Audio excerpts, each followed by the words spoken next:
월드 이 브리핑입니다. 먼저 중국입니다. 중국 공산당이 경기 부양을 위해 약 14년 만에 통화정책을 완화하는 방향으로 전환할 것이라고 말했습니다.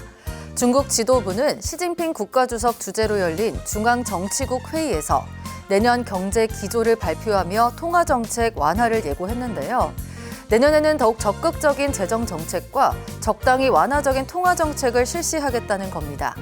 중국 당국은 지난 9월부터 경제 부양에 나서 완화적인 통화 재정 정책을 내놓기 시작했는데요. 회의에서 논의된 내년도 중국 경제 정책 기조는 11일부터 이틀 동안 열리는 중앙경제공작회의에서 확정될 예정입니다. 미국입니다. 조 바이든 미국 대통령이 이르면 연말쯤 일본 제철의 US 스틸 인수 불허를 공식 발표할 전망입니다. 이 문제를 검토해온 미국 외국인 투자 심의위원회는 오는 22일에서 23일쯤 바이든 대통령에게 위원회 결정을 통보할 예정인데요. 바이든 대통령은 통보를 받은 뒤 15일 이내에 최종 방침을 발표하거나 아니면 위원회 심사를 연장할 수 있습니다. 다만 트럼프 2기 정부로 넘기는 것을 의미하는 심사 연장을 할 것으로 예상되진 않는다고 블룸버그 통신은 전했는데요. 블룸버그는 바이든 대통령이 대신 일본 제철의 US 스틸 인수를 공식적으로 막는 결정을 내릴 것으로 전망된다고 보도했습니다. 앞서 위원회는 일본 제철이 US 스틸을 인수할 경우 중국의 철강 공급이 과잉되면서 국가 안보를 위협할 수 있다는 견해를 밝힌 바 있습니다. 독일입니다. 올라프 숄츠 독일 총리가 알렉산다르 부치치 세르비아 대통령을 만나 지속 가능한 리튬 채굴에 대해 논의했습니다.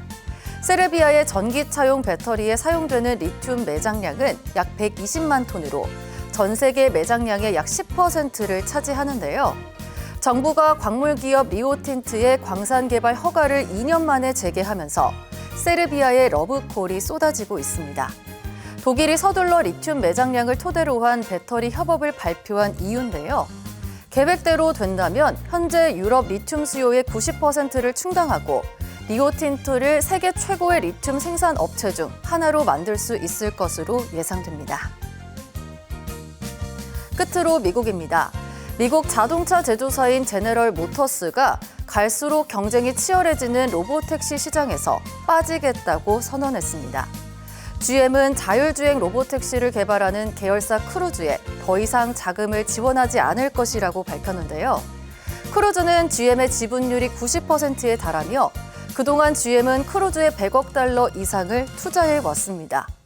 지난해까지만 해도 GM은 크루즈가 2030년까지 연간 500억 달러의 수익을 창출할 수 있다고 말했었는데요.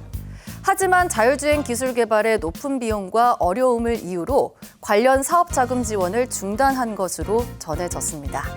지금까지 월드 이 브리핑이었습니다.